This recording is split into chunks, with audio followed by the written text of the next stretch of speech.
आज चंडीगढ़ महिला कांग्रेस की अध्यक्षा दीपा दुबे ने सेक्टर 32 अस्पताल के साथ बनी रैन बसेरे का दौरा किया, जिसमें कई कमियों का सामना वहां पर रह रही जनता कर रही है।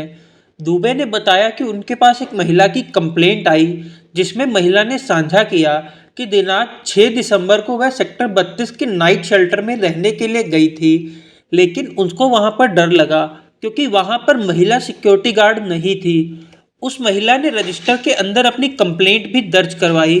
उस कंप्लेंट के आधार पर आज महिला कांग्रेस की अध्यक्षा दीपा दुबे ने सेक्टर 32 रैन बसेरे का दौरा किया, जिसमें दीपा दुबे ने देखा कि जिस रजिस्टर में उस महिला की कंप्लेंट थी वह रजिस्टर गायब कर दिया गया और उसकी जगह पर नया रजिस्टर लगा दिया गया। बार बार पूछने पर भी पुराना रजिस्टर नहीं दिखाया गया। मैम, आज के प्रोग्राम के बारे में बता दो मैम, कहाँ पे आए हो? सर 32 सेक्टर में जो ये इन्होंने रात को रैन बसेरा बनाया हुआ है एमसी ने, उसकी इंस्पेक्शन के लिए आए थे। मेरे पास एक कंप्लेंट आई थी शिल्पा नाम की लड़की की कि मैंने वहाँ कंप्लेंट की थी लेकिन उसका कोई समाधान नहीं हुआ। उसके उपलक्ष्य में यहाँ पे मैं चेकिंग करने के लिए आई, तो जो मैंने इनका रजिस्टर देखा सर, उसके ऊपर वो कंप्लेंट नहीं है। मेरे पास जो कंप्लेंट की फ़ोटो है मेरे मोबाइल में, उसमें वो साफ लिखा हुआ है कि यहाँ पे लेडी मेरी सुरक्षा नहीं है, यहाँ पे लेडी कोई इन्होंने कोई भी सुपरवाइज़र या कोई भी व्यक्ति जो गार्ड है वो नहीं रखी हुई। तो उस उपलक्ष्य में मैं यहाँ आई थी, लेकिन यहाँ आके तो इतना मतलब मुझे दुख हो रहा है ये सोच के कि किस तरीके का हम लोग ये चीज़ों का प्रावधान कर रहे हैं कि जी हमने एमसी दावा करती है कि जी हमने किस तरीके से लोगों के रहने के लिए शेल्टर ठंड में बना दिए, लेकिन इतनी दर्दनाक सिचुएशन है यहाँ पे कि मैं आपको बयान नहीं कर सकती। टेंडर की लिस्ट मेरे पास है जिसमें ये लिखा हुआ है कि क्या क्या चीज़ ये प्रोवाइड करेंगे। सबसे पहले तो मैं आपको हीटर्स के बारे में बात कर दूं। यहाँ पे कम से कम 100 बंदा रह सकता है इस शेल्टर में। उसके उपरांत यहाँ पे 2 जो है वो घर के जो घरेलू यूज़ होने वाले हीटर्स होते हैं वो लगे हुए हैं, जबकि टेंडर में ये साफ लिखा हुआ है उसकी नोटिफिकेशन में कि क्या क्या चीज़ें चाहिए। उसमें जो कमर्शियल हीटर है उसकी रिक्वायरमेंट है। 2 हीटर छोटे, ये देखिए आप सामने लगे हुए हैं, 2 छोटे हीटर हैं और 2 उस कमरे में लगा रखे हैं जो मेल सेक्टर को कवर करता है और ये फीमेल को है जहाँ मैं खड़ी हूँ। दूसरी बात मैं ये कहना चाहूँगी कि उसमें ये प्रोविज़न लिखी हुई है कि इनको साफ़ सुथरे गद्दे मिलेंगे, रजाइयाँ साफ़ सुथरी मिलेंगी, तकिए साफ़ सुथरे मिलेंगे, जिसको रोज़ उनका खोल जो है जो कवर है वो रजाइयों का भी हफ्ते के बाद चेंज होगा और तकिए का और उनकी बेडशीट रोज़ की चेंज होगी। बेडशीट तो मुझे यहाँ कोई दिखाई नहीं दी। जो गद्दे हैं वो किस हालत में हैं वो आप फोटो में देख ही लोगे।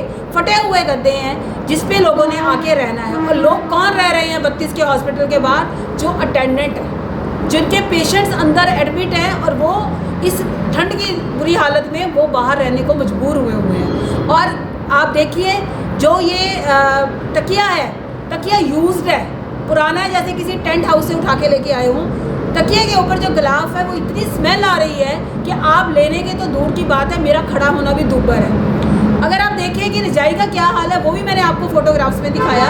रजाई के खोल जो हैं उनके ऊपर जिप का कवर तक नहीं, जिप नहीं है, कवर फटे हुए हैं और अंदर से जो रजाई है जो इनकी टर्म्स एंड कंडीशंस में लिखी हैं वो प्रोवाइड नहीं की गई। अंदर में जो काला गंदा रूह होता है जो वेस्ट का बना हुआ होता है उसकी भरी हुई वो रजाई है। तो इस सिचुएशन का जो सिस्टम है उसके हिसाब से अगर देखा जाए तो यहाँ पे कितनी घपलाबाजी हो रही है। और एमसी मुझे लगता है चुप बैठी है। एमसी का एक उद्घाटन करने के बाद एमसी का कोई भी व्यक्ति यहाँ पे तो मुझे ऑफिशियल लगता नहीं कि आया है, ऐसी दुर्दशा देखी है। लेकिन वो जो रजिस्टर की बात मैंने आपसे पहले की, वो रजिस्टर में इन्होंने रजिस्टर को चेंज कर दिया है। उस रजिस्टर में जो जिसमें उसकी एंट्री है उसमें उसकी कंप्लेंट नहीं है, लेकिन मेरे पास उस रजिस्टर की कॉपी है जिसमें उसने ये कंप्लेंट लिखी थी। तो मुझे ये बताइए कि क्या चंडीगढ़ की जनता के साथ हमारी एडमिनिस्ट्रेशन, हमारा एमसी कर रहा है? पेशेंट बाद में दूसरी बात बताना चाहूँगी कि एक पेशेंट जिसको इन्होंने ये कह के डॉक्टर्स ने उसको डिस्चार्ज कर दिया, लेकिन वो पेशेंट शायद किसी बीमारी से ग्रस्त है लड़की, वो उसको इन्होंने रात भर तो रखा लेकिन अब इसको बाहर निकाल दिया गया। वो बाहर लेटी हुई है, अपना उसका हस्बैंड बेचारा, वो इतनी हैंडीकैप लेडी हो चुकी है, उसका हस्बैंड उसकी केयर कर रहा है। जिसके हिसाब से मुझे नहीं लगता है कि ये जो हम बना रहे हैं, इतने इतने लोगों के टेंडर निकाल रहे हैं, या तो फिर ये टेंडर मिली भगत है जो साफ दिखाई दे रही है, या फिर एमसी का सिर्फ जो दावा है वो दावों तक सीमित है, अपने नंबर बनाने तक सीमित है। लेकिन क्या कमिश्नर मैम या हमारे मेयर या हमारे उसके एमसी के एडमिनिस्ट्रेशन के कोई भी व्यक्ति यहाँ ये समस्या देखने आया, जहाँ पे एक लेमैन एक कंप्लेंट कर रहा है और वो दुखी है, और दुखी होने के नाते मैं भी आज इतनी दुखी हूँ कि शर्म आती है ये कहते हुए कि ये रैन बसेरों का कोई फ़ायदा नहीं है, क्योंकि यहाँ पे तो सिस्टम ही अजूबा है। अभी मैंने इनसे ये पूछना है कि क्या बायोमेट्रिक अटेंडेंस आपकी लगती है, अंगूठा वाली लगती है? नहीं लगती। क्यों नहीं लगती, क्या रीज़न है उसका, ये भी बता दिया जाए।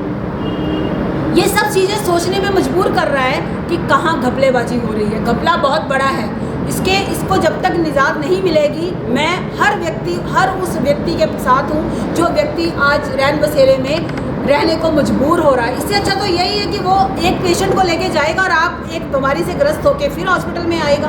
तो इन चीज़ों के ऊपर मैं जनता को भी कहना चाहती हूँ आपके मीडिया के माध्यम से कि आप भी जागरूक हो जाइए, आप भी देखें जाके कि आपके सेक्टर में अगर कोई रैन बसेरा है, क्या वहाँ पे उनको सुविधा जो है प्रोवाइड की जा रही है या नहीं की जा रही।